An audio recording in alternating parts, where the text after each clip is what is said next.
আমি 3,30,00,000 টাকার টোটাল কাজের কি কি প্রস্তাব দিয়েছি, কেউ চাইলে আমার কাছ থেকে নিতে পারে, আমার হাতে আছে। 1 নম্বর, সবটা আমি দেবো পাবলিক ডোমিনে করবে, এটা আমার হাতে আছে। 3,30,00,000 টাকার যে কাজ জমা করেছিলাম, সেখানে আমাকে ডিলে করিয়ে করিয়ে করিয়ে করিয়ে 1,99,09,158 টাকার কাজ করার সুযোগ দিয়েছে। থাকলো তাহলে প্রায় 1,30,00,000 টাকা, তাই তো? বাকি রইল। নওশাদ সিদ্দিকী বলেছিল 30 লাখ বাকি থাকলে বাড়ি থেকে এনে করে দেবো, আর 3 কোটি বাকি থাকলেও বাড়ি থেকে করে দেবো, ঘোষণা দিয়েছিলাম তো। তাহলে ঘটনার সাথে জবানের সাথে কথার মিল রাখতে হবে কি হবে না? হবে কি হবে না? আমি এখান থেকে বলছি, নওশাদ সিদ্দিকীর উদ্যোগে হ্যাঁ, গাঁটের টাকা দিয়ে 1,37,51,125 টাকার কাজ চলছে আমার। কি বলছি বুঝতে পারছেন না? তালিকা ছোট হয়ে গেল ভাই। 1,37,00,000 টাকা ভাই বাড়ি থেকে দিতে হচ্ছে। কথা দিয়েছিলাম, কোথায় কোথায় কাজ করেছি না করেছি এটা প্রশ্ন থাকতে পারে তো? এটা তো বড় প্রশ্ন, এটাই বড় প্রশ্ন। তো সেই প্রশ্নগুলো যদি শোনার এনার্জি থাকে ভালো কথা, আমি একটা একটা করে বলতে পারি। আর নাহলে মিডিয়া বন্ধুরা যদি জানতে চান, আমি ছবি তুলে আমি দিতে পারি। তার আমি অঞ্চল ধরে ধরে বলবো কি? হ্যাঁ, অঞ্চল ধরে বলি, পার্টিকুলারটা মিডিয়া বন্ধুদেরকে আমি কাগজ দিয়ে দেবো। এটা হচ্ছে বামনঘাটা অঞ্চলে। বামনঘাটা অঞ্চলে 10,27,527 টাকার কাজ আমি করেছি এমএলএ ল্যান্ডের। ঠিক আছে, কি কি করেছি মিডিয়ার বন্ধুরা জানতে চাইলে ছবি নিতে পারে না। এবার আসা যাক চালতাবেরিয়া অঞ্চল। চালতাবেরিয়া অঞ্চলে এমএলএ তহবিল থেকে 27,44,400 টাকার কাজ করেছি আমি। আর চালতাবেরিয়া অঞ্চলে আমার যে গ্যাপটা রয়ে গেছে 1,30,00,000 টাকার পূরণ করতে হবে, তো ওর মধ্যে 2,86,800 টাকার আমি কাজ করেছি আমার নিজের টাকা দিয়ে। ভগবানপুর অঞ্চল এমএলএ তহবিল থেকে অর্থাৎ বিধায়ক তহবিল থেকে কাজ করেছি আমি। কাজ হয়েছে 25,81,200 টাকা। সরি, হ্যাঁ, 25,81,200 টাকার কাজ এমএলএ তহবিল থেকে। আর আমার ওই গ্যাপ পূরণে আমি খরচ করেছি 8,60,400 টাকা।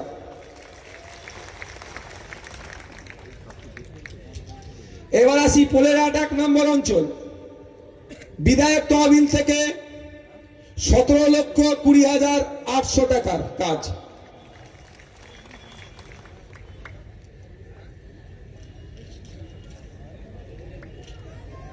হ্যাঁ, দাঁড়াও না। এবার আসছে ভোগালী 2 নম্বর অঞ্চল। বিধায়ক তহবিল থেকে খরচ হয়েছে 10,10,325 টাকা। যারা এতদিন করে কাম্যে খাচ্ছিল আমার নামে 4টে পোস্ট করে আজ থেকে গেল তো তাদের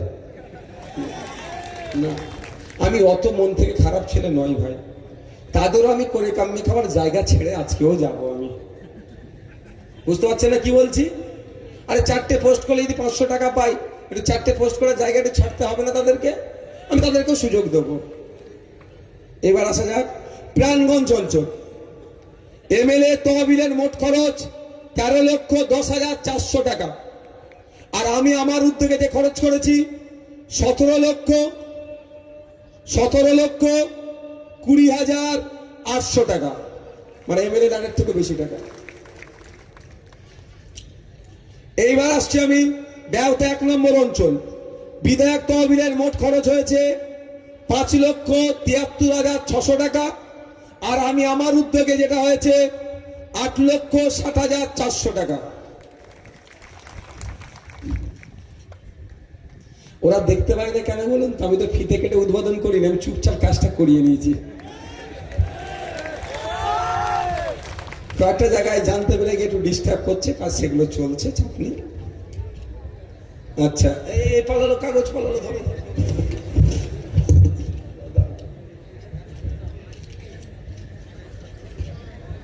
এবার আমি ঘোষণা করছি শানপুকুর অঞ্চল। এমএলএ ল্যান্ডের খরচ হয়েছে 16,03,921 টাকা। এবার আমি ঘোষণা দিচ্ছি, নারায়ণপুর অঞ্চল এমএলএ এর খরচ হয়েছে 24,30,138 টাকা। আমি আমার উদ্যোগে ঘাটের টাকা খরচ করেছি 14,34,000 টাকা।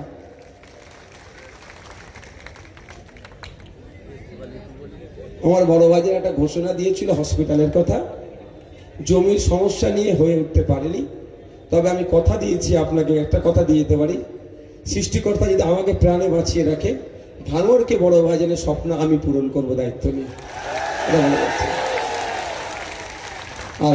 আর যদি কোনো সহায়দায় ব্যক্তি অন্তত জমির জন্য এগিয়ে আসে, তাহলে তো শোনাই সহাগা। আসা যাক পোলেরহাট 2 নম্বর অঞ্চল, বিধায়ক তহবিল থেকে মোট খরচ করছি ওখানে আমি 11,04,581 টাকা। আর বিধায়কের আমার নিজের উদ্যোগে যেটা খরচ করছি 14,34,000 টাকা।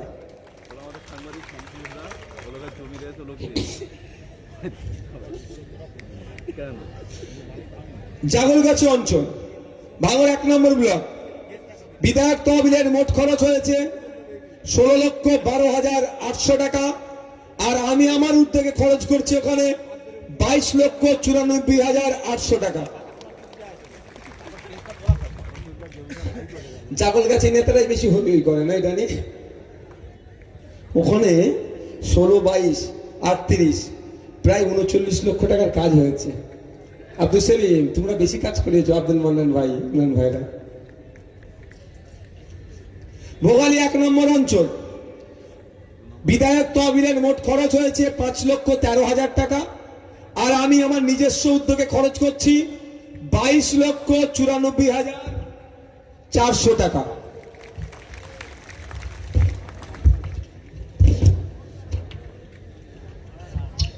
একটা অঞ্চল বাকি আছে, বেওতা 2 নম্বর অঞ্চল, বিধায়ক তহবিলের মোট খরচ হয়েছে 16,76,421 টাকা।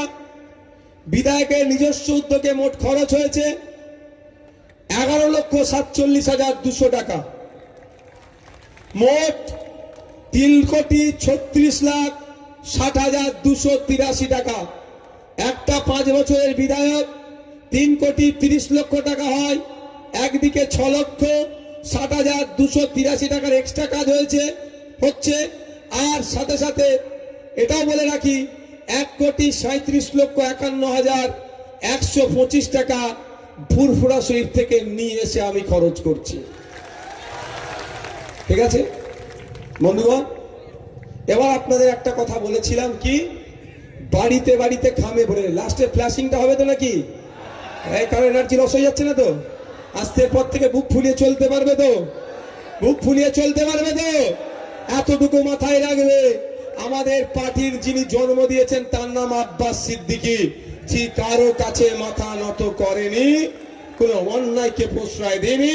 তার ছোট ভাই যদি কোনো অন্যায় করে যেমন তারা মারে, ঠিক তার কারিমুল, ওহিদুল, আসাদুল, সাদা যারা আছে তারা অন্যায় করলে একই ভাবে তারা দেয়। সবাইকে সমান চোখে তিনি দেখেন, তার আমি ছোট ভাই, একটু মাথায় রাখবেন। এবার কি বলতে যাচ্ছিলাম গো, সব ভুলে যাচ্ছি। এনার্জি লস হয়ে যাচ্ছে না তো কারো? লাইটিং হবে। এবার আপনাদের বলি, তাহলে সরকার আপনাকে মাত্র 1,99,00,000 টাকার কাজ করতে দিল, 1,30,31,00,000 টাকার কাজ করতে দেয়নি। অন্যায় করেছে কি করেনি ভাঙড়ের মানুষের সাথে?